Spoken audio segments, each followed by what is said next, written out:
कुछ लोगों को ऐसा लगता है कि हमारी स्टैमरिंग सही हो गई तो हम लोगों से बात करेंगे, लेकिन मुझे ऐसा लगता है कि जब तक हम लोगों से बात नहीं करेंगे तब तक हमारी स्टैमरिंग सही नहीं होगी। क्योंकि जब तक हम लोगों से बात नहीं करेंगे तब तक हमारी फ़ियर, हमारा एंग्जाइटी कम नहीं होगा, हमारा कॉन्फिडेंस बढ़ेगा नहीं। और अगर आप लोगों से बात करेंगे तो स्वाभाविक है कि आपको स्टैमरिंग होगा, आपको ब्लॉकेज आएंगे। तो हम उन ब्लॉकेज से कैसे बच सकते हैं, आज मैं आपको बताऊंगा। दोस्तों, स्टैमरिंग ओवरकम करते टाइम आप एक प्रॉब्लम फेस कर रहे होंगे जिसका नाम है ब्लॉकेज। ब्लॉकेज जब आते हैं तो आप जब किसी से बात कर रहे होते हैं या कहीं बोल रहे होते हैं तो वहाँ पर आप बोलते बोलते किसी वर्ड पर अटक जाते हैं, नहीं बोल पाते हैं। जैसे किसी का ब पर प्रॉब्लम है, किसी का ह पर, किसी का अ पर। तो सबका जो ब्लॉकेज प्रॉब्लम है वो अलग अलग है। पहले मुझे अ पर बहुत प्रॉब्लम होता था। मेरे ज़िले का नाम है औरंगाबाद, तो हमसे कोई पूछा था कि तुम्हारे ज़िले का नाम है क्या है, तो मैं औरंगाबाद नहीं बोल पाता था। तो मैंने इस प्रॉब्लम को कैसे फेस किया और इस प्रॉब्लम को कैसे रिमूव किया, इस पर आज मैं आपको बताऊंगा। और जब ब्लॉकेज आते हैं तो उस टाइम कॉन्फिडेंस डाउन हो जाता है, तो हम अपने कॉन्फिडेंस को फिर से वापस कैसे लाएं, आज मैं इसके बारे में आपको बताने वाला हूं। तो वीडियो पर आखिरी तक बने रहिए। चलिए शुरू करते हैं। नमस्कार दोस्तों, मेरा नाम है राजीव पांडे और आपका स्वागत करता हूँ हमारे यूट्यूब चैनल में। साथियों, आज हम बात करने वाले हैं ब्लॉकेज के बारे में। देखिए, अगर आपको अपने अंदर के ब्लॉकेज को रिमूव करना है तो सबसे पहले तो आप ये डिफ़ाइन कीजिए कि हमें किस किस वर्ड में ब्लॉकेज होते हैं। जैसे अलग अलग लोगों के अलग अलग ब्लॉकेज हैं। किसी का अ पर है, किसी का ह पर है, किसी का ट पर है, किसी का प पर है, किसी का ए ई आई ओ यू मतलब वॉवेल्स पर है, किसी का क ख ग घ मतलब अलग अलग ब्लॉकेज है। तो आप ये डिफ़ाइन कीजिए कि हमें इन इन शब्दों पर ब्लॉकेज होते हैं। हमें हमें औरंगाबाद बोलने में स्टैमरिंग होता है, हमें भारत बोलने में, दिल्ली बोलने में, फिर कोई भी वर्ड बोलने में हमें स्टैमरिंग होता है। तो सबसे पहले आप उस वर्ड को एक कॉपी में नोट कीजिए कि हमें इन इन शब्दों पर ब्लॉकेज होते हैं। उसके बाद आपके घर में आईना तो होगा ये, आप आईने के सामने खड़े होकर उस वर्ड का प्रैक्टिस कीजिए। एक बार, दो बार, मतलब इतना प्रैक्टिस कीजिए कि वो वर्ड आपके ज़ुबान पर आ जाए, मुंह पर आ जाए। उससे क्या हुआ कि उस वर्ड का जो फ़ियर था वो फ़ियर धीरे धीरे आपसे निकलने लगेगा, क्योंकि आपने उस वर्ड को बहुत प्रैक्टिस किया, बहुत बार बोला है, तो वो वर्ड आपका धीरे धीरे निकलेगा। इसके बाद यदि आपको प पर, फ पर, ब पर, भ पर स्टैमरिंग है तो आप ये वाला एक्सरसाइज कीजिए।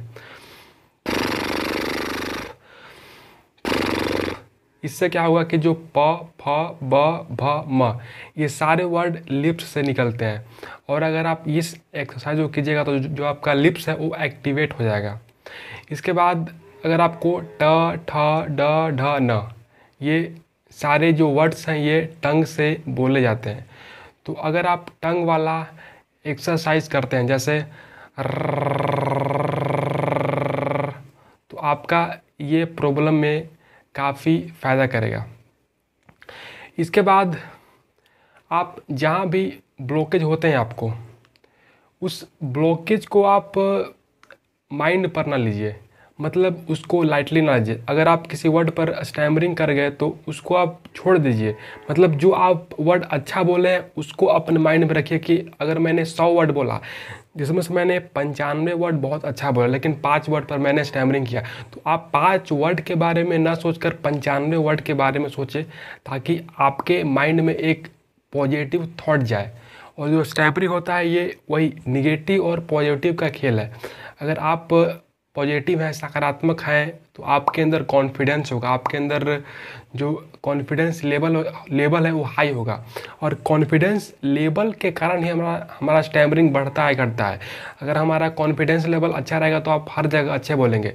जैसे हम अकेले रहते हैं तो वहाँ पर हमारा कॉन्फिडेंस लेवल अच्छा रहता है, इसलिए हम अकेले में अच्छे बोल पाते हैं। लेकिन जब हम लोगों के बीच जाते हैं, 2, 4, 5, 10, 50 लोगों के बीच जाते हैं, तो वहाँ पर मेरा कॉन्फिडेंस लो हो जाता है। हमें ऐसा लगता है कि अरे यार, यहाँ पर मैंने पहले कभी नहीं बोला है, तो आपका कॉन्फिडेंस लो हो जाता है। तो कभी नहीं बोला है तो आपको बोलना पड़ेगा।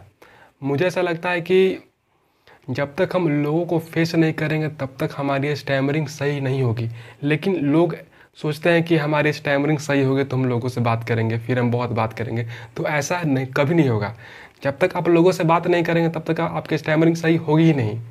तो लोगों से बात करना शुरू कीजिए। इसके बाद ब्लॉकेज के लिए एक और टेक्निक है जिसका नाम है सपोर्टिंग टेक्निक। इसमें आपको कुछ ऐसा करना है कि अगर आपको कोई वर्ड पर स्टैमरिंग है तो आप उस वर्ड से पहले किसी अन्य वर्ड का यूज कीजिए। जैसे आप दुकान पर गए और दुकान पर आपको लेना है आलू, और आप आलू नहीं बोल पा रहे हैं, जैसे मैं पहले नहीं बोल पाता था, तो आप आलू डायरेक्ट ना बोलिए। आप आलू बोलने से पहले उस वर्ड के पहले कुछ और वर्ड का यूज कीजिए। जैसे आप दुकान में गए तो बोलिए भैया आलू दीजिएगा। आलू नहीं दीजिएगा, भैया आलू दीजिएगा। मतलब आलू बोलने से पहले आप उसको भैया बोल दिए, तो जो आलू का जो डर है, जो आलू का जो फियर है, वो आपके मन से निकल जाएगा। इसके बाद मैंने इस चीज़ को फेस किया। जैसे मैंने शुरू में बताया कि मुझे औरंगाबाद बोलने में प्रॉब्लम होता था, तो मैं डायरेक्ट औरंगाबाद ना बोल के मैं बोलता था जिला औरंगाबाद। तो इससे जो फियर का जो हमारे माइंड में एक सबकॉन्शियस माइंड में, हमारे मन में एक डर बैठा हुआ है, वो डर ना होगा कि हम तो औरंगाबाद नहीं बोल रहे हैं, हम जिला बोल रहे हैं, जिला औरंगाबाद बोल रहे हैं। तो ऐसा आप कर सकते हैं। इसके बाद आप बहुत सारे देखिए, स्टैमरिंग टोटली हमारे माइंड का खेल है। स्टैमरिंग आपके माउथ में नहीं है, स्टैमरिंग आपके माइंड में है। अगर आपका माइंड फ्रेश रहेगा, माइंड अगर आपका फ्री रहेगा, माइंड अगर आपका स्वच्छ रहेगा, तो आप अच्छा बोलेंगे, आपकी स्टैमरिंग आपको होगी नहीं। तो माइंड को अच्छा करने के लिए आपको सुबह सुबह उठिए। हमारे शास्त्रों में कहा जाता है कि ब्रह्म मुहूर्त में उठना चाहिए 4 बजे। उठने के बाद योग कीजिए, प्राणायाम कीजिए, व्यायाम कीजिए, साधना उपासना कीजिए। इससे हमारा मन स्थिर होता है, इससे हमारा मन एकाग्र होता है, इससे हमारा मन शुद्ध होता है, स्वच्छ होता है। तो इन सब कार्यों को कीजिए और एक अच्छी दिनचर्या में जीना का प्रयास कीजिए। ना कि मतलब 2-2 बजे तक, 12-12 बजे तक हम पबजी खेल रहे हैं और हम सो रहे हैं 10 बजे तक। तो ऐसा अगर आपका दिनचर्या है तो आप कुछ नहीं कर पाएंगे लाइफ में। आपका स्टैमरिंग तो छोड़िए, आप कुछ भी नहीं कर पाएंगे। तो एक अच्छा नियमित दिनचर्या बनाइए। रात्रि को 10 बजे तक सो जाइए और सुबह में 4-5 बजे तक उठ जाइए, और इसके बाद अपना दिनचर्या शुरू कीजिए। तो अगर आपको हमारा वीडियो अच्छा लगा हो तो लाइक तरह सब्सक्राइब करें, दूसरों के साथ शेयर करें और कमेंट करें। धन्यवाद। Thanks for watching.